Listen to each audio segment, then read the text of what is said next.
Hi there, I'm Erica with Fibers and Floss Canada. Thank you so much for joining us today for another episode of Flosstubeversity. Today is special because it's the very last week of MiraMay 2024, and to celebrate the month, I've decided to do a couple extra tutorials specific to Mirabilias. We'll know that with this video though, even though it's specific to Mirabilia, you can take this information and apply it to any other cross-stitch pattern as you wish. So today we're covering how to convert skin from 2/2 to 1/1. Now, many of you may think, what does that mean? I don't understand. And to be honest with you, I've cross-stitched a really long time. And I think about in maybe 2014, my girlfriend said to me, have you heard of this 1/1 skin? I said, no, what are you talking about? And what is 1/1? Even though we've been stitching for so many years, I had no idea what 2/2 meant and what 1/1 meant. So I thought I would just recap that here a little bit in case you don't know. So for 2/2, and I'll put in some pictures to help just for any visual learners as well. What that means is the first number refers to the number of flosses that you're using when you're stitching. So if you're using 2 strands of floss, you'll say you're using 2. If you're using 1 strand of floss, you'll say you're using 1. And then so it's 2 or 1 floss over how many threads you're cross-stitching over. So whether that is 2 threads of fabric in your linen or your even weave, then you'll say you're stitching with 2 strands of floss over 2 strands of thread. If you're stitching on a higher count, like a 36, 40, 56, etc., and you're going down to that 1 strand of thread, you're then stitching 1 strand of floss over 2 strands of thread. So I don't know if that makes any sense to someone who wasn't aware of what 2/2 is and what 1/1 is, but it's important to understand that for this tutorial. So typically speaking on Mirabilia, if you're working on a 36 or 32 count fabric, and we're using 2 strands of floss, we're going to be stitching everything 2/2. 2 strands of floss over 2 threads in our linen. Now, when we look at some, we may notice, pictures on Instagram or online, wait a minute, the skin looks a little bit different on their, their queen or their fairy or their mermaid. Why is that? And why is it so fine? And that's because they've chosen to stitch the skin 1/1. And so what that means, for every single stitch, you would have 1 cross stitch, 2/2. In that space, you're actually going to make 4 teeny tiny stitches. So instead of crossing with 2 threads over 2 flosses over 2 threads, you're going to take 1 floss and you're going to cross just over the 1 thread. And you're going to do the same coming back. So you're going to end up with 4 tiny stitches in place of 1 large stitch. So that's where we get the 1/1 versus the larger 2/2. Now I'll put some pictures here for you guys as well. So today we're going to talk about how to take our Mirabilia patterns that are all charted 2/2 for the skin and convert them into 1/1 if you wish. Now, I'm not an expert in this at all. My girlfriend, Samantha, had said to me years ago, oh my gosh, look at this 1/1 skin. I think you should try it. And I said, sure, I think that's a great idea. I'll try it. And I dove right in, and I had never stitched 1/1 before. I had no idea what I was doing. I thought I'd stitch it in hand, and I'm going to show you guys some examples here today of stitching 1/1 on linen in hand versus 1/1 on linen in a frame, and the difference in tidiness in those stitches as well. I have lots of examples through this. I'm also going to walk you through a tutorial too on how to do it, and also how to interpret your charts, because the charts does with areas of the skin, we face a lot of 1/4 stitches and 3/4 stitches, and that makes it a bit trickier as to, looking at that box with now 4 stitches in it. How do we know, how many of those 4 stitches are we stitching when we look at the back stitch line between, the nose or the arm or the dress, that sort of thing. So we'll go over all of that today. Now, I'm not an expert in this. I did try it once many years ago and it was a disaster. And then I have since done it again on a couple pieces, and I will be the first to admit it's probably my second love-hate relationship in cross stitch. My number one, of course, is invisible floss. Love to hate it. It looks so beautiful, but it is a disaster to work with sometimes. And then this is close to my second here as well. So again, it looks really, really great having 1/1, but it is a lot of work and it can be a little finicky, and I'm yet to learn to love the process of it. I love the process of beading, so I don't mind that invisible floss. Anyways, let's get on track here. So when do we see 1/1 stitches? We will see this already charted a lot in samplers. So most samplers will be stitched 2/2 is what the pattern calls for, but then they may have a little motif with a little bird or you know, an animal or certain letters that are really, really tiny and just give that very nice fine detail there. We will see it as well. You know, Teresa Wensler uses it in her patterns for some of the people in her bigger patterns. We see it in the skin that some people have done conversions for. And then some people choose to stitch 1/1 just to take a really big pattern and make it a nice small tiny pattern. I think it's important to point out here though, even though we're converting this to 1/1, this is different than petit point. Petit point is really beautiful work, and again, you are taking you know, floss and stitching over that one thread, but in petit point you're actually using 2 strands of floss in a 10th stitch over that one thread. So it is a little bit of a different stitch, but at the end of the day, it's a very similar look to it. It's a very fine detailed look. So a couple things I wanted to just caution you in if you're considering doing 1/1, that it is very, very time consuming and you need to be prepared for that. You know, when we logically think about, okay, 1 stitch, now we're doing 4 stitches, it should be 4 times as long. Well, it actually is a little bit, it takes more than that because you are doing finer work, it's harder to see, but then also it's just that constant conversion as well as you're stitching along. And the stitches, you know, if you stitch the sewing method, you can't really stitch, I mean, you could, but it's not going to be as neat. You definitely need to, I would recommend doing a poke and stab method. So in many different ways, your stitching will slow down for this one, but you just have to ask yourself, is it worth it for the overall look? The second word of caution is just in terms of eyesight as well. So we're now dealing with a much tinier stitch, and it would be comparable to sizing of like a 64 count. It is different than stitching on a 64 count for sure, but the overall size when you're done is very similar to a 64 count. So a magnifying glass is definitely recommended. Great eyesight, good lighting. I think it's worth it. Love to hate, but it's worth it in my opinion. Also, I wouldn't recommend doing this on Aida cloth.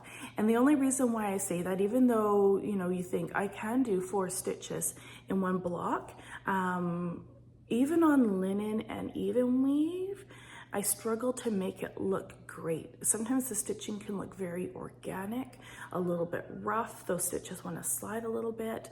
And I couldn't imagine, you know, trying to come up in the exact same middle part of an Aida cloth every single time. I think will get a little bit challenging. And then of course you need a sharper needle. So you're going to be, you know, like splicing through that thread when you're going through, not just the fabric, but your threads as well.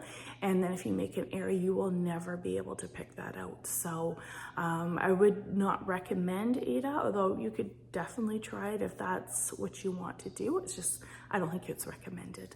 And then the other consideration too is any slubs that you may have in your linen fabric if you're using linen. And the reason why I say this is because when we look at the skin and all of a sudden we're doing really, really fine stitches, and then we have a thread that comes down and it's a bit thicker because there's a slub in the fabric, it's going to make that stitch, that teeny tiny stitch, very, very large. It's going to look out of place and your stitching is going to be quite messy.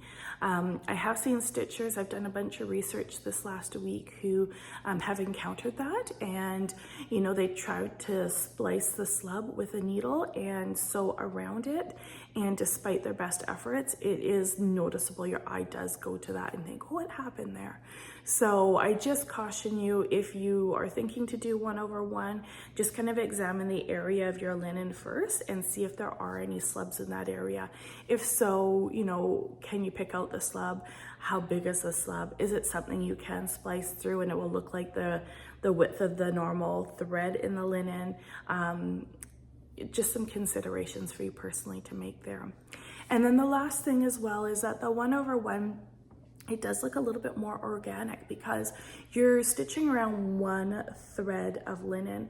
And so those stitches, they don't sit as nice and evenly as they do when there's two threads and there's something to pull it against and balance that stitch in place. So there is a trick on one of the tutorials, I think it was Nicola Parkman did, and I'll show you guys how to stitch your stitch to kind of keep it in place and prevent it from sliding around. So there are some little tricks around that. So we'll talk about that in the tutorials. So those are my words of caution for you. Now, if you've considered all that and you think, okay, I think I still want to learn more and I think I might want to give it a try, keep watching. So some other thoughts just to consider as well, and I'll put pictures in here while we're talking about it. I do have some pictures from the Evergreen Stitcher. She had some really great comparables. I think that was her name. If it's not, I'll correct it on the screen here for you. And so what she did was she stitched, I think it was the Queen of Autumn. I can't remember the name now. Maybe it was Queen of Autumn, the face. She stitched it in 2x2, 2/2, and then also 1/1. So I'll put this up just so I can talk about the difference because I don't have one stitch like that side by side. So what you'll notice here is that in the 1/1, that the definition between the colors seems to, the color tones seem to be a lot more darker, and that would be because the stitching is that much more dense. When we look at the 2/2, you can see that the stitches, you know, they have a curve, they grab the light in different areas. You know, the colors tend to blend a bit better, they look a bit more subtle.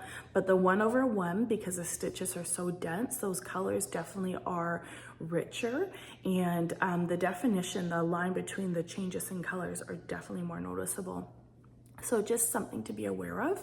And if that really bothers you, you could look at slightly changing the color of DMC that you're using, just taking a tone that's in between those two, just to kind of let it blend out a little bit more as opposed to having that difference. But I will, you know, I don't know how to say it, reassure yourself that I have seen, you know, a lot of 1/1 stitching, and when you look at it from a distance, that contrast in the skin where you have that really bright contrast on the one side of the face, from a distance actually looks excellent. So I have never changed mine. It's not something that I would recommend, but if that's your personal preference and you want to do that, please go ahead. And obviously that disclaimer goes across this whole entire video. If there's something that you think would be different or better for you to do, please do it. This is just me sharing what I have learned and what I know about 1/1, and in no way am I an expert on this at all. So now going back to the picture, I just want to let you guys know that the best way to approach this here, as you can see, she has stitched the outline stitches first. So we're not starting with the skin. It's recommended to definitely do any of the hair, to do any of the dress, or, you know, whatever is creating that border against the shoulder or the back or the breast line there. And then you can get on to stitching the skin, and we'll talk a little bit more about that after. The other thing is also, you can notice here that it does look more organic, the stitches that will be 1/1 versus the 2/2. And it is important that you realize that the quality of your fabric here will make quite a difference. There was one tutorial I saw online where they did show stitching 1/1 Belfast versus Wichelt versus Picture This Plus. And the Wichelt fabric, although we also, the mini stitchers dislike it because it's so stiff, the 1/1 skin looked the best by far on Wichelt linen.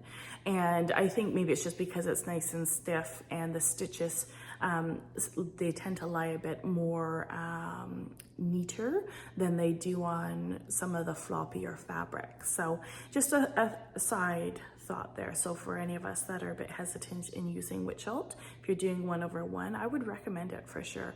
And I've noticed that because right now I'm stitching on Picture This Plus, and it bothers me a little bit how the stitches do not lay as perfect as I would like them to lay.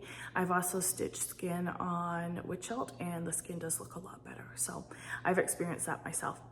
The other consideration here is your needle size. So, you know, when we're stitching on a 32 count, a lot of us will use the size 26 needle. When we're going down to stitching 1/1, we do want to change our needle size as well, because we are, you know, you end up with a lot more thread, a lot more like thickness that your needle needs to go through. So using a thinner needle is definitely preferred. I recommend a 28 count needle would be good for this one. Let me see if there's anything else. I think that's really all the kind of pre-thoughts to this. Well, let's hop over. I'm going to show you some examples, and then we're going to get into stitching. First, I want to show you the example the very first time I stitched 1/1 in hand with no frame. And what I'm illustrating here is actually what a disaster it was. Enough of a disaster for me to tuck the piece away for 9 years before pulling it out again. I'm just going to zoom in so you can take a closer look. This is stitched on Zweigart Belfast linen, and you can see here just how messy that looks. And so that's multifactorial here. I just want to explain it in case you guys are encountering the same thing. First of all, this was done in hand and was not done in frame. For this in hand, I was using the sewing method, which tends to make your stitches a little bit poofier, a little bit more rounded, and not lay quite as flat. The second factor is looking at this Belfast linen. If you look at the strands of the linen, you'll notice that they are quite organic. There is quite an inconsistency in the linen. So with those two factors in mind, you can just see what a disaster it was to stitch. When I look at this, it just makes me absolutely insane looking at some of these stitches in here. They're just not at all up to my standard. And for this reason, this stitch was tucked away for 9 long years. Until recently, this year I decided to pull it out and thought, you know what? I can finish it. I feel like I want to get the piece finished. I don't know what to do.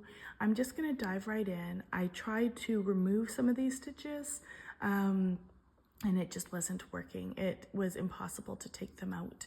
So I've decided to leave her stitches as they were, and I started stitching the second girl. I'm just going to move the fabric over.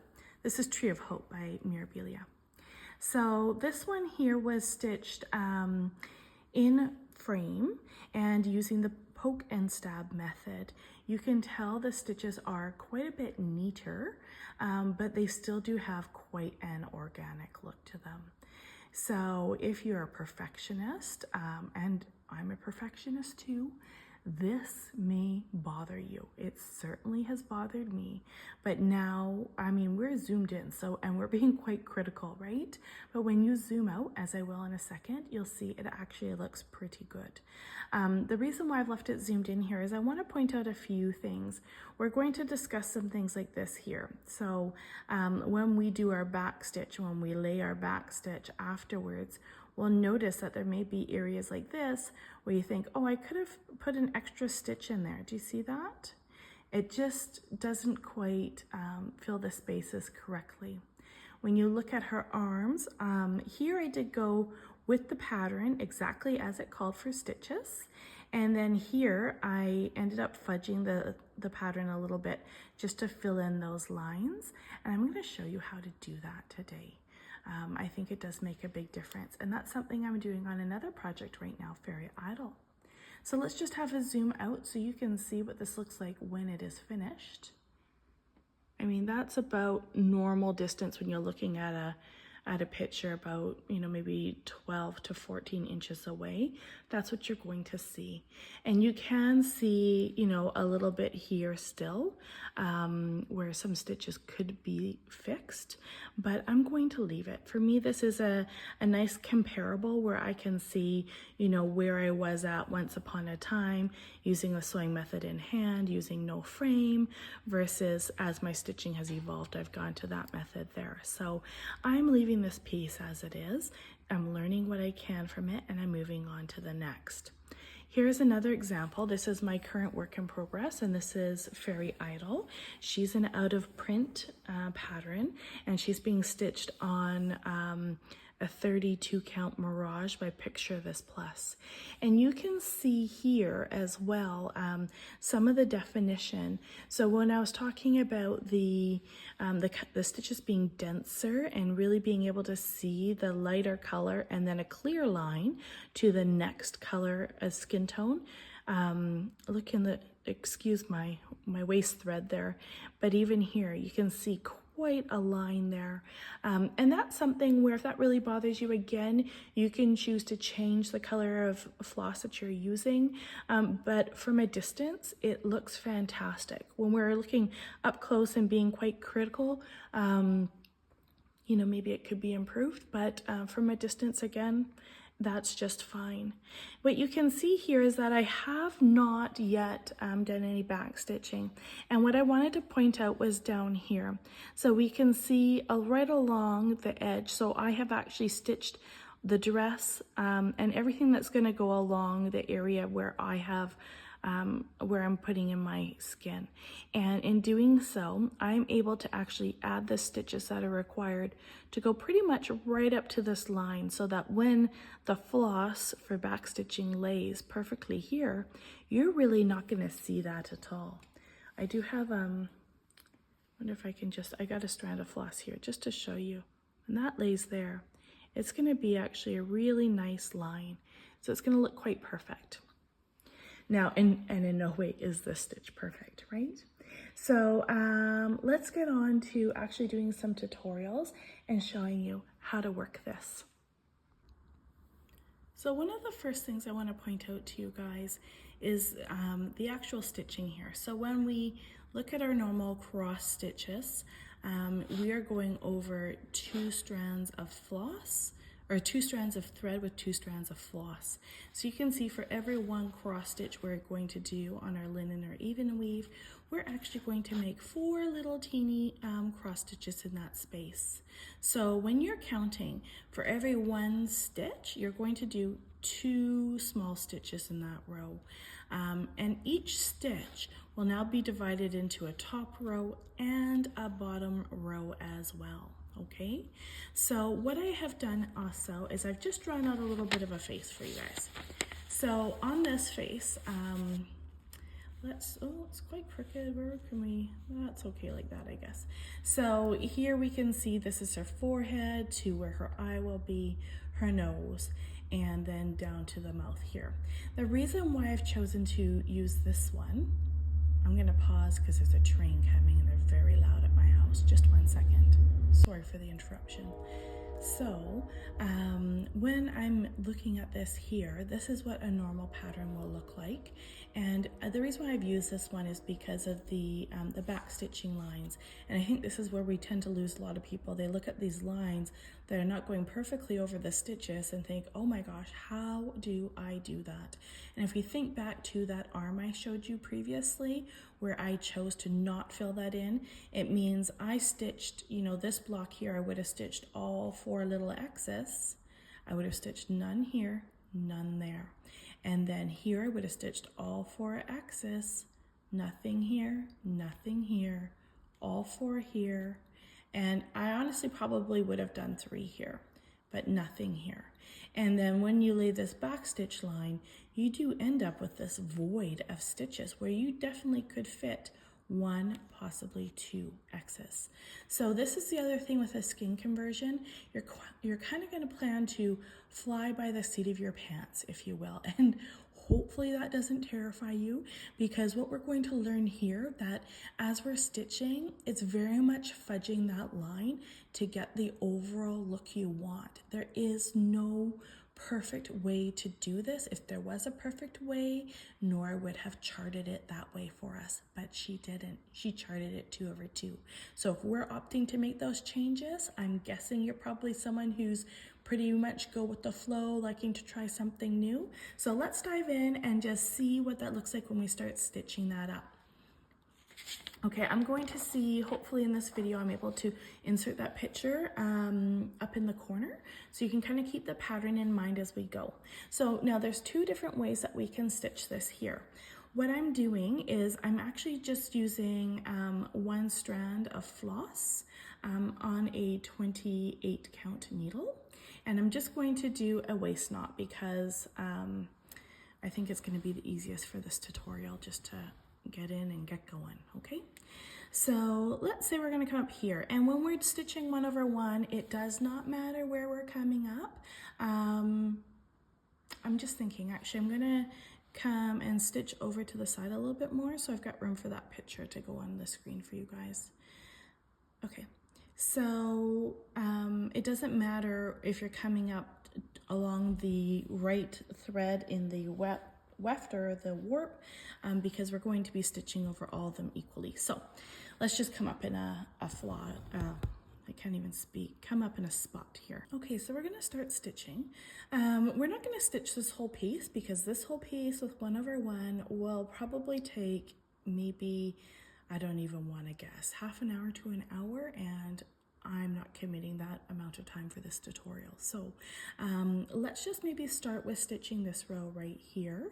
And so what we're going to do on this row is we're going to stitch, break this 1 block into 4 stitches.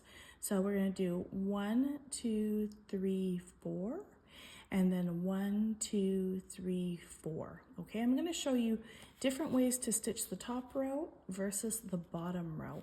And then we're going to work our way down the pattern, okay?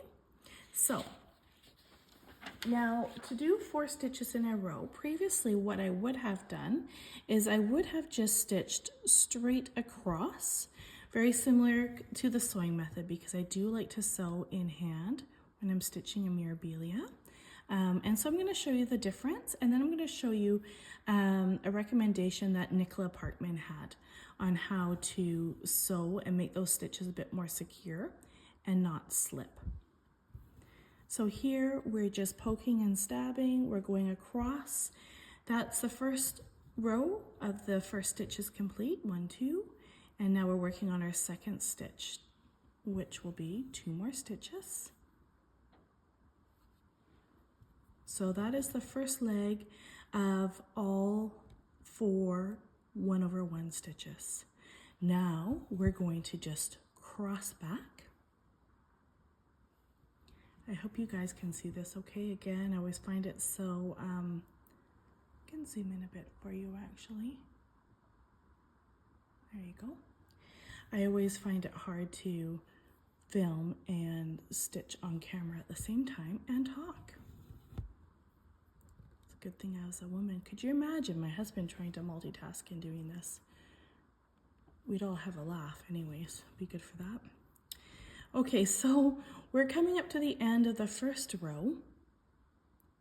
And as we can see, those stitches are okay, but they're definitely not, I mean, that's about as good as you're gonna get, to be honest with you. They kind of, I mean, they look like they look. They're not going to, you know, wiggle around too much.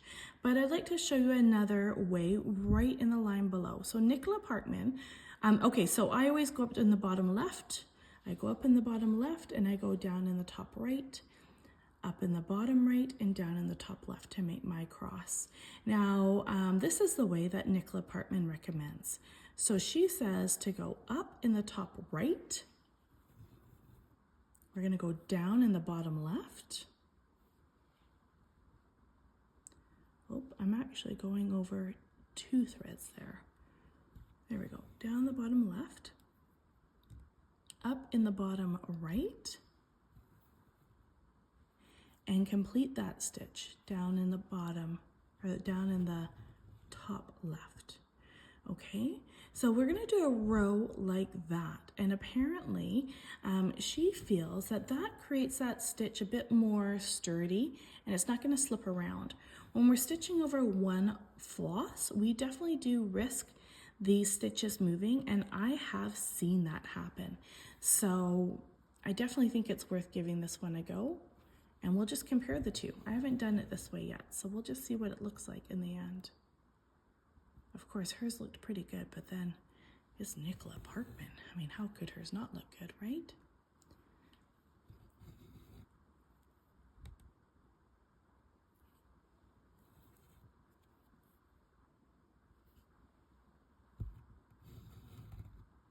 I hope you guys try this. Even if you don't want to try it on your Mira, just trying it on a scrap piece of fabric, just to see.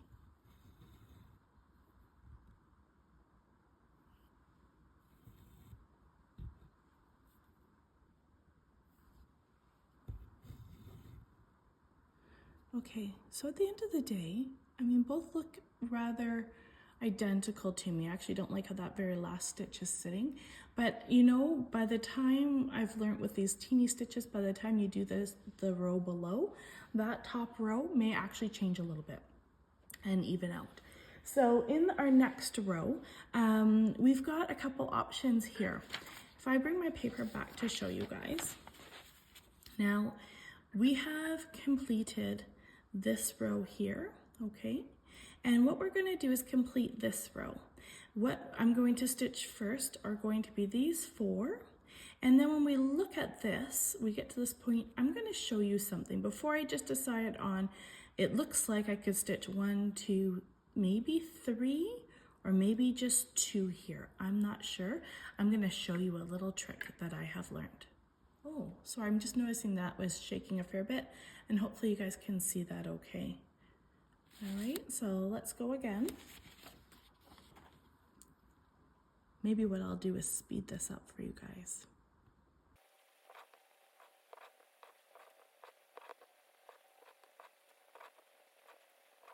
Okay, so there we have completed all of those stitches. Now, a trick I have learned is to do a basting back stitch, if you will. And now, in terms of doing this, I'm just gonna do it super rough, okay? But just so you get the idea, I'm gonna use the exact same colored floss, although it, you know, technically would be a different colored floss. Let's just see here. So our back stitch line would come and look something like this. And now we're gonna go, oh boy, quite a ways away. So let's just say down about here. Doesn't have to be perfect for the example. And it's gonna come in here. All right. And so when we look at that, you know, and let's say we stitch the row below and we end up, just for argument's sake, I'm just gonna put a couple stitches here so you can see. We're gonna end up with a little bit of a void in the row above. And so the question becomes, do you stitch right to this basted back stitch line, which you can easily just slide over to get your stitch in underneath? Or do you do no line, follow the pattern? And if you do no line and follow the pattern, like that arm example I had, when you're back stitching, later do you come back to add stitches or do you leave it? Again, personal preference. So you'll be able to see there that there is a little bit of a space right in that one corner. And so that's going to be up to you if you want to fill that space or not. For me, I would fill that.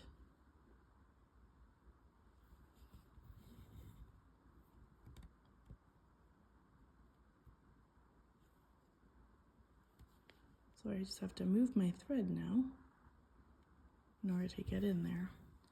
which is the only problem about doing a basted back stitch line. Okay, so you can see the difference. It will go right to that back stitch line. So it's going to be up to you whether or not you choose on your pattern to go to those lines or not, okay? If you do choose to go to those lines, you know, in this example here, I would definitely stitch one here. I may even do one here or there, just depending on how that thread is going to lie. Quite often when I'm stitching personally, I would do, you know, the 2 stitches here, 2 stitches here, 2 stitches here. And then this line I would do 2 stitches, 2 stitches, 2 stitches, and 1 stitch. 2 stitches, 2 stitches, 2 stitches, 1 stitch. And then 2, 2, 2, and 2. And I think that would work well for me. When I come up here and I see this one has a full stitch, am I going to stitch that full square? No, I'm not going to want to put a stitch right here, because I know that my thread is almost coming over half of that square. And so that little bit of skin is going to be on the outside of the back stitch line, or make a huge mess of the back stitch line, either option, right? So I likely will end up stitching one. Oh, this is the example we had, right? 1 or 2, and I, with the back stitch line, only need to stitch that one, not the top one. Yeah, so hopefully that helps you guys out. The other thing as well is that when you are back stitching this, we can consider a couple things. I did try my very first time to do, you know, a back stitch that went on every single stitch all the way along, and it looked absolutely terrible. I had to pick it out. It was a very jagged line going down. And so what I would recommend is actually doing the longer lines and then, I can't think of the term now, couching it. Come up here, wrap around your back stitch and go back down just to tack it into place. Or at least have a stitch that, you know, goes over about 2 to 3 stitches, wherever it's going to actually cross where you're going to have a point where you can insert your needle. And that would be a perfect point right there. Okay. Let's see if there's anything else to talk about. Yes, the other thing I wanted to discuss was how to track this. So, you know, it looks fairly simple right now, but I promise you when you start doing it, you're going to get lost. You're going to look at all these little stitches and be like, where am I? I'm so confused. And so there's 2 options. You can make a highlighted working copy and highlight where you're going. The second option is the one that I use, and I tend to work in a block of 2, like a row of 2 at a time. So I know that if I'm stopping at some point, I have, you know, either completed this section, or I've completed this section, or I've completed that section. And I also try to stop at a section where it's quite obvious. So if I was tucking my stuff away for the night, I might finish this row and finish that row and finish these 2 rows, just so I can see from this, right, this is where I'm at. We do know I'm going to throw a couple stitches in there, right? But then it'll be clear to me I'm at the base of the nose. The other thing as well is that sometimes with our floss, we do have blends as well. And so you do have a couple options. One option is just to actually stitch each leg being slightly different. So you could stitch the first leg of all your stitches underneath here, the darker of the 2 blends, and then the top leg, the lighter. But I have to be honest with you, there were a few tutorials I looked at this week that did do that, and I can tell you, you see maybe less than 10% of that bottom thread in there. And so what I would recommend, and these tutorials, they use like red on the bottom and white on the top, so it should be quite obvious, and you could not really see that red at all. So if you wanted to work a blend, my suggestion would actually be to either one, don't work the blend and just choose to stitch the lighter of the 2 over top, or grab your DMC and actually grab a color that is in between, you know, whichever color is this part of the skin and that part of the skin. Grab a middle color to blend it through. Otherwise, I don't know, it's really worth the work to do it that way, where you're doing the bottom leg dark and the top leg light, but it is definitely an option for you. I just want to thank you so much for watching today. MiraMay has been really fun for me. I've really enjoyed stitching Mirabilias this month and doing a couple specific tutorials for it. If you've missed it, Samantha, the Huga Stitcher, and I did a couple tutorials throughout the month on how to stitch a Mirabilia. So if you've never stitched one or you feel intimidated by stitching one, please go watch those. The feedback from those videos have been amazing. So many people have the confidence now to dive into that, and I think that's fantastic. It's exactly why we film those videos. So go check those out. Another video that we've done this month as well is beading. Most Mirabilias have a lot of beads, so that is also a great learning opportunity. And this was the final video for the month of May. Thanks so much for watching, you guys. The very last thing I wanted to comment on was that we all tend to learn from each other here in Flosstube. It's such a wonderful community. And I wanted to say that if I have forgot anything or misspoke on anything, or perhaps you have a suggestion of what you do differently, please put it in the comment box. It's a great way that we can all learn from each other. Thanks so much. Have a wonderful time and happy stitching.